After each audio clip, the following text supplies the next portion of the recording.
Greetings.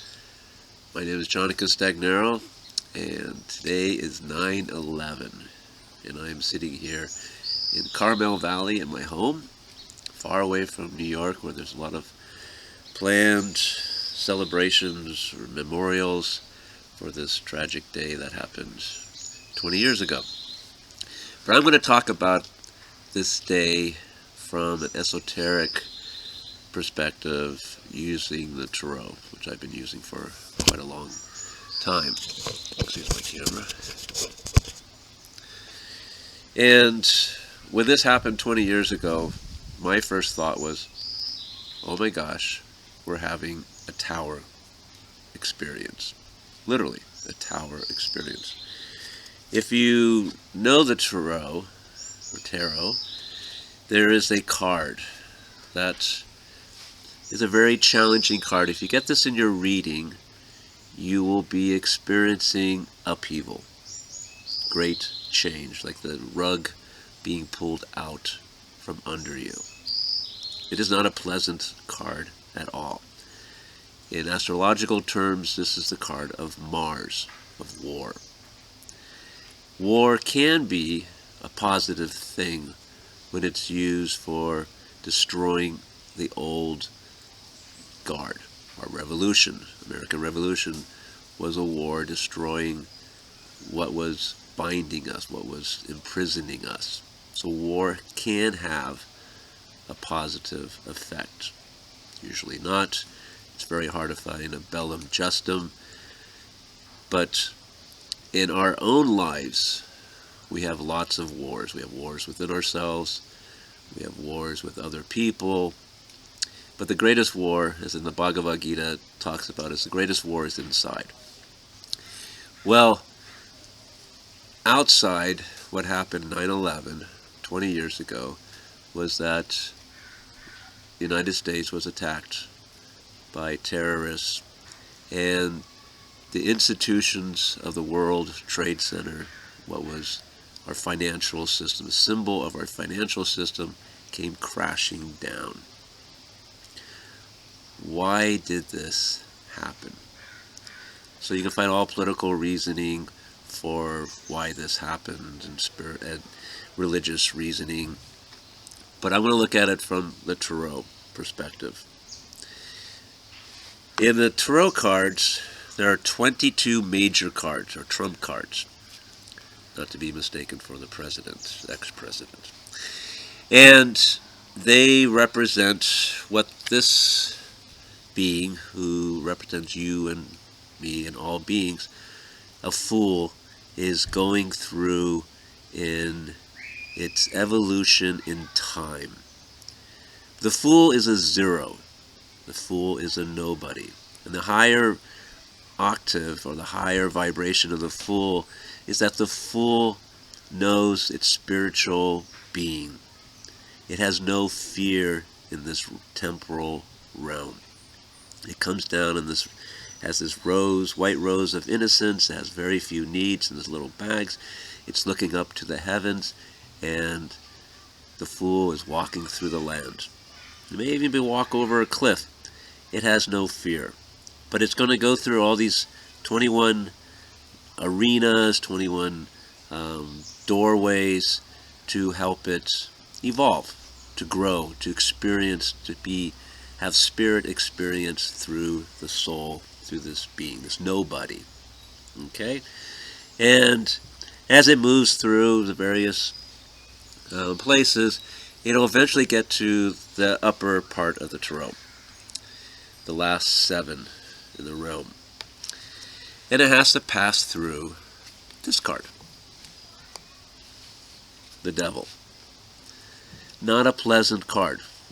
When clients see this, they go, oh my gosh, they have immediate reaction. Fear comes up. And if you look at this card, you have these two naked beings. One is getting his back fried by this evil-looking devil. And they're tied. You can see the little cords that they have. They're tied to this cube, this place of matter, this place that is imprisoned, these two. They're not free. In astrological terms, the devil is Capricorn, very, very worldly. So the devil represents all these addictions, all these enthrallments that makes people thralls, slaves, as the Vikings say. The thralls, or slaves and Vikings. So when you're enthralled to something, you're enslaved by it. You're not free. You have to do it over and over and over again. As a nation, we have been enthralled. We've been living in this petroleum enslavement. I mean, it's worked. We've had some amazing machines and things and plastics that we've created, but we become addicted to it, as they say. Addicted to petroleum. Addicted to big corporations, institutions, religious dogmas. There's all kinds of things that we have been enslaved by. This need for profit, this greed that we have.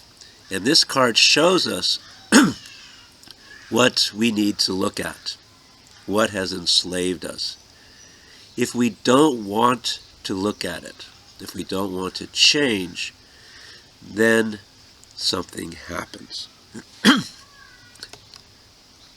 We have the Tower. The Tower card. This big structure that has been risen up and created up into the sky, kind of like the Tower of Babel. And it goes so high that eventually the hand of God strikes it down. Who are these two people falling? And we have these horrible images of the falling man and others falling from the tower, the actual tower. And these two who are falling are the two who have been clothed in society, but now, and they've built this tower out of the matter, that cube that they have has become this tower, and now they're getting blasted off it because it's become, what they've created has been crystallized. It's no longer useful. It needs to be knocked down and something new to replace it. Another way of looking at these two people is the Emperor. There's an Emperor card early on in the Fool's Journey, who's very good about manifesting and moving, having goals and creating on the earth, very masculine, patriarchal energy. And then the other one can be also seen as the Hierophant, the Pope, the religious structures being sent down, because as spirituality disappears and religion institutionalizes, crystallizes it, so it no longer is that of the spirit. And then also you see you have a withered tree.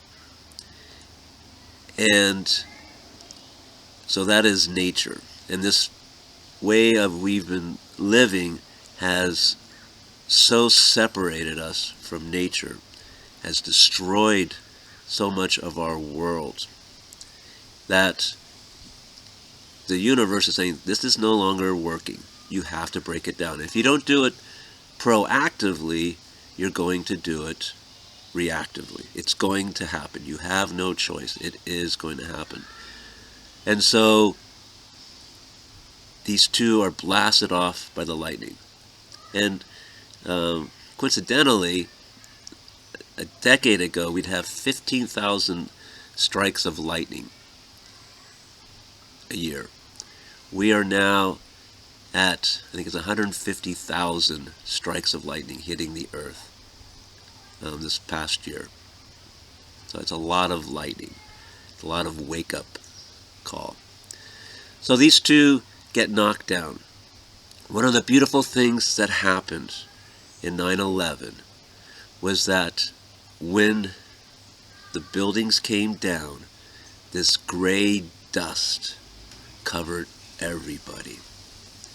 Rich, poor, black, white, everybody was gray. everybody was one. And everybody was helping one another. We came back to the essential, what life is about. Helping one another. We don't need a lot, but we do need to help one another.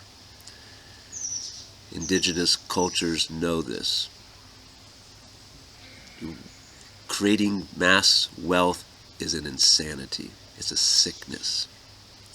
And so we were all gray. We were all back to the essential, helping one another. But what did the emperor say? We will not let anybody change us. We will not let them change us. Go back and shop. We had a chance right there to make something new. But we didn't. We went back and shopped.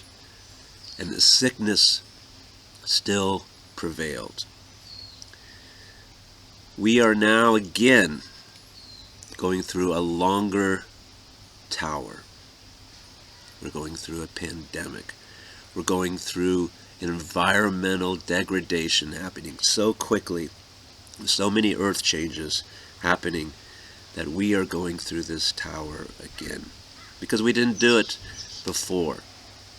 That last tower affected all of the world's consciousness. Excuse me. All of the world's consciousness. We could have changed, but we didn't. We listened to the emperor.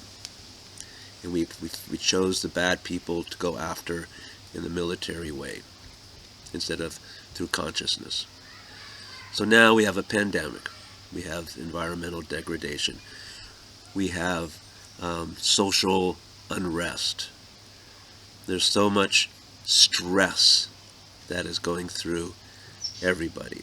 We have drug addictions, suicides. It is, people are just in high stress. But there's hope. After this tower, which is like a birth, we could have had an easy birth, an easier birth. I actually met a woman who had 3 births, and all 3 were orgasmic and lasted an hour. She followed the orgasmic birth model, which is amazing. We could have an orgasmic birth to a new age, but instead we're having an old-fashioned, lots of suffering. But you do need to breathe and let go through birth. The next card, the Tower, offers hope. This is the star. There's a sense, so now we have this purification of the waters. And there's this looking up to the star. That means the star offers hope. There is this kind of this sharing of the waters, and usually from land to waters, or waters to the earth. And we are needing water. Here in the West, we are in severe drought. Behind my building is behind my house is the Carmel River. It is bone dry. It is very sad to see. So we need waters, but we need hope. And this, astrologically, is the card of Aquarius. This is a card of new knowledge, of new ways of looking at things. We have so much technology that is alternate than the old ways of petroleum, which the petroleum industries have fought to have manifest in the world. They've been fighting it and fighting and fighting it. It also is it's also the card of space. And now we have the government kind of recognizing that there are these unidentified flying objects about, that they don't understand where they come from and all that. The whole idea of extraterrestrials or extra-dimensional beings coming in and helping or observing, witnessing, making contacts is now becoming more prevalent in our world consciousness. and that we are not just this little locked-in world in this huge universe, that there is life teeming out there and have been with us for quite a long time. It also is a spiritual hope that there will be enlightenment, that consciousness will change. Nothing's going to happen on a political level. Change will not happen politically. We're too polarized. We're too caught in who's right, who's wrong, how to do it. There's a story of Alexander the Great when he came to the temple, where there's a Gordian knot, and the Gordian, the myth of that was that he who could unravel the Gordian knot shall rule the world. So he took a sword and cut it, because it was impossible to unravel. And that sword is a sword of discrimination, cutting the real from the unreal. And political ways are just not going to work. We have to change our consciousness. When our consciousness changes, then the world will change. So this is what the star calls for. The next doorway that the fool goes into is the doorway where the moon shines. There's more light. That's a good thing. But the moon is not true light. It is reflected light. And the moon brings up all kinds of subjective feelings. If you ever walk under a moonlit night in the woods, if you bring any fears into those woods, you will start seeing things. The trees will start becoming monsters. The rope in the road will become a snake. And all these things, these illusions, start becoming very real. You see, this one road between two things. There is a wolf and a dog. There's these two towers, which is kind of like what Frodo and Bilbo went through, the two towers into the land of Mordor. They had to face their fears. Then there was and they had to take the ring, and the ring was what destroyed the Dark Lord. It wasn't them by might or power. It was the ring, this kind of magical wholeness, this zeroness of the fool. So there's this pathway between the civilized and the uncivilized, this wilderness and the city ways, and you have this lobster coming up. And looking at the symbolism of lobster, it means rejuvenation. It also means discovery. And it's coming out of the water. So it's, again, there's this out of the subconscious are these new discoveries, this new rejuvenation that needs to happen. We have 9 tears coming down, which 9 is the number of completion coming through. It's also the number of brotherhood, humanhood. And we have this, and the female face in the moon is that subjective, that into the feelings. But we look at our how people are now with this polarization and this fear, this way of denying what is in front of your eyes, of facts, of science, or anything like that. This is all because we're going through this moon phase of going in and exploring our fears, our subconscious illusions. So out of the moon, so there's more light, but it's a fake light. Finally, we have the sun. The dust has settled from the tower crashing. The moon, all going through the subjection of the moon, the fears is past. The night is over. A new day has begun. Here, riding on this white horse of purity, of innocence, is the child, reborn. This is not a child that starts out in the world, which doesn't have, it has its holiness, but it's an unconscious holiness. Now the fool going through these different levels, these different doorways, is now conscious of its innocence, of its purity, of its holiness. And the sun shines. And the sun has been shining the whole time. Even when the devil card was there, the sun was shining. The sun shines on everybody. Nobody is accepted, rejected by the sun. It shines in all. And so this is the sense of rebirth. You call it Christ, you call it the second coming, you call it the new age. Everybody feeling they're one with all. There's children do not see colors of skin. They don't see riches of poorness. They just see with the eyes of innocence. And that's where we're going.